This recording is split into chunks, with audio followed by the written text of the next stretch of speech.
একবার শ্বশুর বাড়িতে আছে, এমন সময় শুনলাম যে আজকে হাসান জামিল সাহেব আসবেন এলাকায় মাহফিল। আগেই বলেছে, আমি তখন বক্তা না, বয়ানের ময়দানে নামি নাই। হ্যাঁ, মসজিদে জুম্মা পড়াই, এটা ঠিক আছে, পাশাপাশি লেখালেখি করি, মাহফিলের সঙ্গে আমার পরিচয়ও তখন গড়ে ওঠেনি। তো এখন ভাবলাম তাহলে হুজুরের সঙ্গে দেখা করে আসি। আগ থেকেও সম্পর্ক ছিল, হজরতের বাসায়ও একাধিকবার ইতিপূর্বে যাতায়াত হয়েছে, মেহমানদারিও করিয়েছেন। তো এখন ভাবলাম দেখা করে আসি। তো মাহফিলের বেশ আগেই হুজুরের সাথে দেখা করলাম, এক বাসায় তিনি ছিলেন, সেখানে দীর্ঘক্ষণ কথাবার্তা হলো।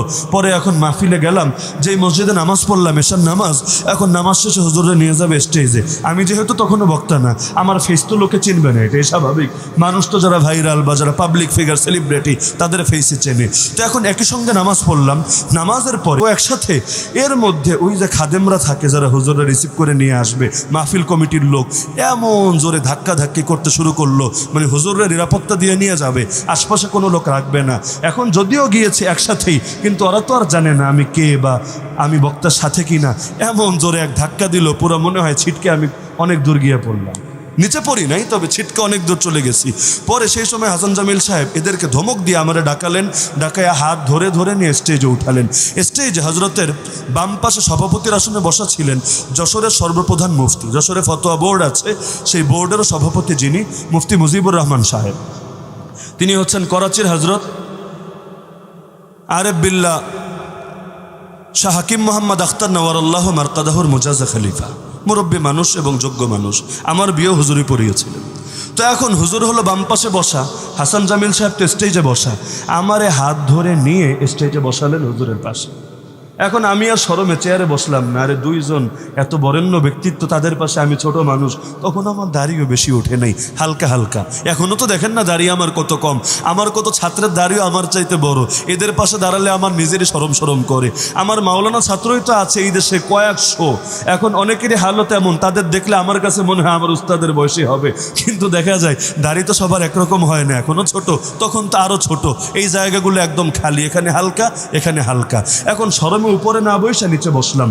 হুজুর বয়ান দিচ্ছিলেন, সেখানে তিনি বয়ান করছিলেন, এখনো আমার কানে বাজে, কিয়ামতের দিন আল্লাহ আরশের ছায়ায় যে স্পেশাল 7 শ্রেণীর মানুষকে স্থান দেবেন তাদেরকে নিয়ে লম্বা আলোচনা করছিলেন। আলোচনার মাঝখানে তিনি একটা হাদিস বললেন, যে হাদিসটা পুরোপুরি যেভাবে বলেছেন এরকম না, এটা জাল হাদিস হয়ে গেছে এবং এখানে বিশুদ্ধ বর্ণনাটা একটু অন্যরকম। তো হযরত লম্বা করে বলছেন। এখন আমার ভেতরে একটু একটু খোঁচাচ্ছে। এখন আমিও চুপচাপ শুনছি। মাঝখানে হুজুর কালেকশন করলেন। কালেকশনের ফাঁকে যখন সবাই উঠে টাকা টোকা উঠাচ্ছে, এমন সময় হুজুর বললেন, কি অবস্থা মাওলানা, কথাবার্তা সব ঠিকঠাক আছে কিনা। এখন আমিও সুযোগ পেয়ে গেলাম, যাক হুজুর যেহেতু জানতে চাচ্ছেন আদবের সঙ্গে বলি। আমি কানে কানে বললাম, হুজুর আলহামদুলিল্লাহ সবই তো ঠিক আছে, খালি এই হাদিসটা একটু জাল হাদিস হয়ে গেছে, এটার বিশুদ্ধ বর্ণনাটা হলো এরকম, আপনি বলেছেন ওরকম। এখন আমি বলেছি, আমি ভেবেছি বড় মানুষ বলেছি, জেহেনে রাখবেন, মনে রাখবেন, আগামীতে কখনো কোথাও বললে হয়তো ঠিকঠাকভাবে বললেন। আমি রেফারেন্সের সাথেই বলেছিলাম। কিন্তু অবাক হয়ে লক্ষ্য করলাম, কালেকশনের মধ্যেই যখন সবাই থামলো, হজরত বললেন যে আমার দুই পাশে দেশের 2 অঙ্গনের 2 জন শ্রেষ্ঠ ব্যক্তিত্ব বসা, একজনটা তো আপনারা চেনেন, আরেকজনটা চিনেন না, আগামীতে চিনবেন ইনশাআল্লাহ।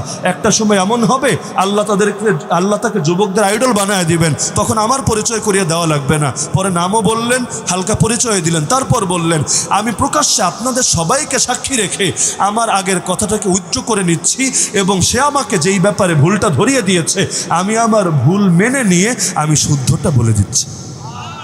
আমি অবাক হয়ে গেলাম, যেন আসমান থেকে পড়লাম। পাশে মুফতি মুজিবুর রহমান সাহেব অবাক, আবার শ্রোতা যারা আছে সবাই অবাক। আমি এতটাই বিস্মিত হলাম যে তিনি তখন হলো উন্নতির একদম শীর্ষে, আর আমি এই অঙ্গনেরই লোক না, আমি একদমই বাইরে।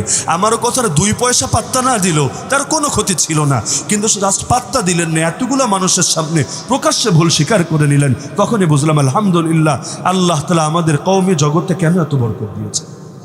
এখনো পর্যন্ত আলহামদুলিল্লাহ, এখনো পর্যন্ত বহুত আকাবির যাদেরকে পুরো দেশ চেনে, কিন্তু তাদেরকে যদি এক একটা ব্যাপারে সচেতন করা হয় 1 সেকেন্ডও লাগে না। আমার নিজের মনে আছে মাওলানা মাহমুদ হাসান গুনবী, আল্লাহ তাআলা তাকে অতি দ্রুত কারাগার থেকে মুক্ত করুন। আপনাদের বিজয়নগরও তো একাধিকবার একসাথে মাহফিল করেছি আলহামদুলিল্লাহ। তো প্রায় সময় তো দেখা হতো। তো এখন অনলাইনেও তো বিভিন্ন আলোচনা ছড়ায় যায়, না হলেও প্রায় 5 থেকে 6 বার এমন হয়েছে। আমি তার বিভিন্ন আলোচনার পয়েন্ট নিয়ে জাস্ট লুকমা দিয়েছি যে হজরত এটা এভাবে না বলে, হজরত তো বলতাম না, মহব্বতের সম্পর্ক ছিল, ভাই বলতাম যে ভাই এটা এভাবে না বলে এভাবে বললে মনে হয় ভালো হতো, এখানে এই সমস্যা আছে, এই দলিলের সঙ্গে সাংঘর্ষিক আছে। প্রতিটা আলোচনা নিয়ে দেখেছি স্টেজের মধ্যে তিনি প্রকাশ্যে ভুল স্বীকার করে নিয়েছেন। তো এমনি এমনি ভাই লোকে বড় হয় না।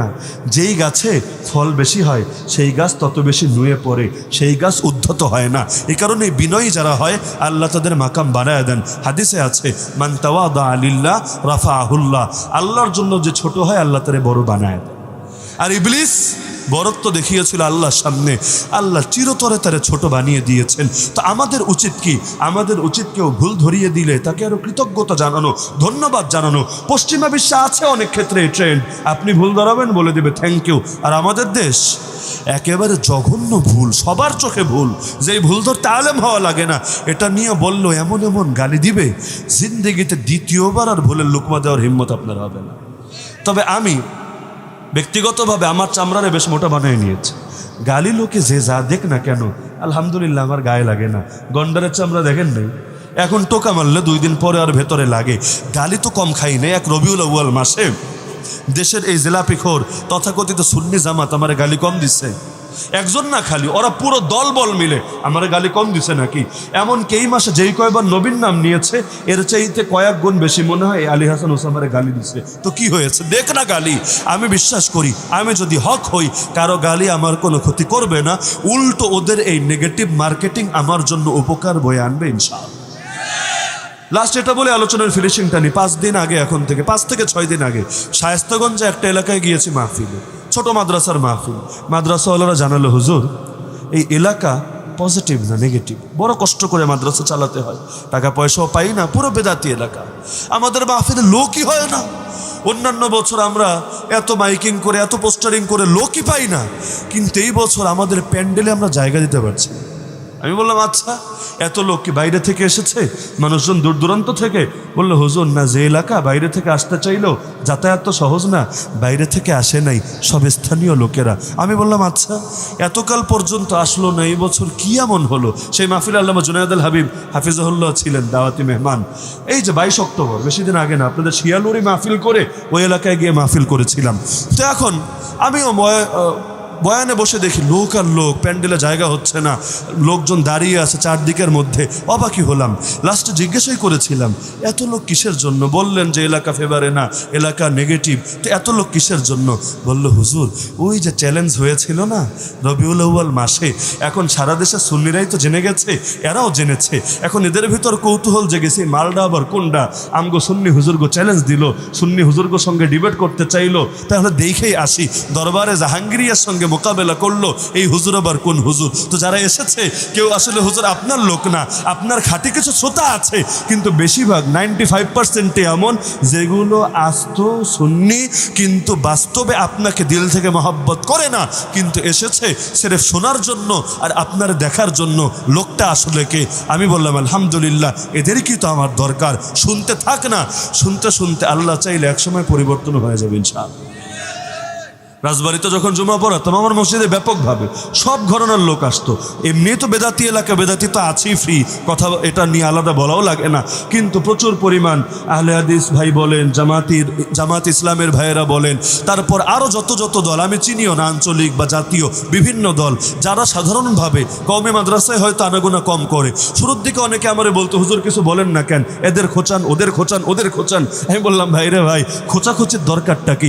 মানুষ আসছে দিনের কথা শোনার জন্য, যদি তারা সঠিক হয় আগ থেকেই তাহলে তো আলহামদুলিল্লাহ, তারা আমার দ্বারা উপকৃত হবে, আমিও তাদের দ্বারা উপকৃত হব, আমি সব পাবো, তারা এলেম পাবে। আর যদি এমন হয় তারা কোনো ভুলও করে থাকে তাহলে শুনতে শুনতে ইনশাআল্লাহ এমনি শুধরে যাবে।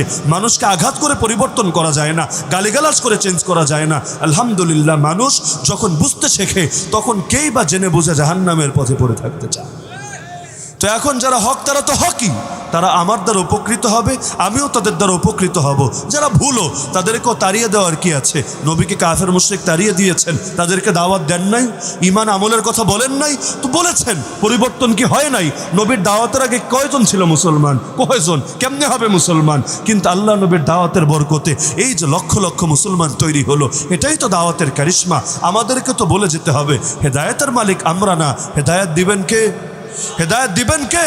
আল্লাহ। আল্লাহ চাইলে কার ঘর থেকে যে কি তৈরি করতে পারেন। আজরের ঘর থেকে ইব্রাহিম তৈরি করেন না? করেন না? আবার নূহ আলাইহিস সালামের ঘর থেকে কেনান তৈরি করেন না? তো হেদায়েতের মালিক কে? আল্লাহ। তো বলছিলাম আল্লাহ খেলাফত দিবেন, আল্লাহ ভয়ের পরিবেশ দূর করে দিবেন, আল্লাহ দিনকে জিন্দা করে দিবেন। তবে ঈমানকে আগলে রাখতে হবে, পারফেক্ট আমল করতে হবে, যে আমল সুন্নাহসম্মত হবে, যে আমল শরীয়ত সম্মত হবে। আল্লাহ তাআলা এই দুই গুণ অর্জন করে তিনটা পুরস্কার দুনিয়ায় বুঝে নেওয়ার তৌফিক দান করুন।